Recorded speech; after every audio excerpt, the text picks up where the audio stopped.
Hello friends, ચલો આજે afternoon T સાથે ખાવા માટે નમક પારા બનાવીએ. એના માટે 2 કપ મેંદો લીધો છે. એની સાથે 1 ટીસ્પૂન જીરું, અડધી ટીસ્પૂન અજમો, 1 ટેબલસ્પૂન તલ, ટેસ્ટ પ્રમાણે નિમક નાખી અને ડ્રાય વસ્તુને મિક્સ કરી દેવાની. હવે એની અંદર 4 ટેબલસ્પૂન ગરમ તેલ નાખવાનું. ગરમ તેલ નાખવાથી નમક પારા બહુ ક્રિસ્પી બને છે. પહેલાં ચમચીથી ચલાવવાનું. તેલ ગરમ નાખ્યું છે એટલે ત્યારબાદ હાથથી મિક્સ કરી દેવાનું અને મુઠ્ઠી બંધાય એવો મોણ હોવું જોઈએ. હવે એની અંદર થોડું નવશેકું ગરમ પાણી નાખતું જવાનું અને લોટ બાંધી લેવાનો. અને લોટ મીડિયમ સોફ્ટ બાંધવાનો. તમે લોટ હાર્ડ બાંધશો તો વણવામાં તકલીફ પડશે. આવો લોટ બાંધી લેવાનો.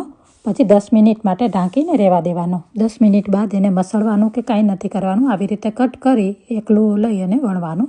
અહીંયા મેં એક લુઓ લઈ લીધો છે. એને સોફ્ટ હાથથી રાઉન્ડ શેપ આપી અને એને વણી લેવાનો.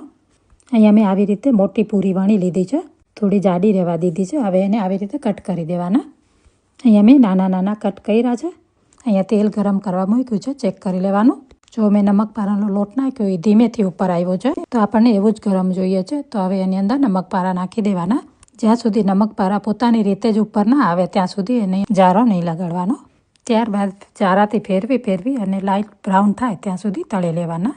અહીંયા જો લાઇટ બ્રાઉન થઈ ગયા છે તો હવે એને કાઢી લઈએ. નમક પારા તૈયાર છે. આવી જાઓ ખાવા. વિડીયો ગમ્યો હોય તો ફોલો પ્લીઝ.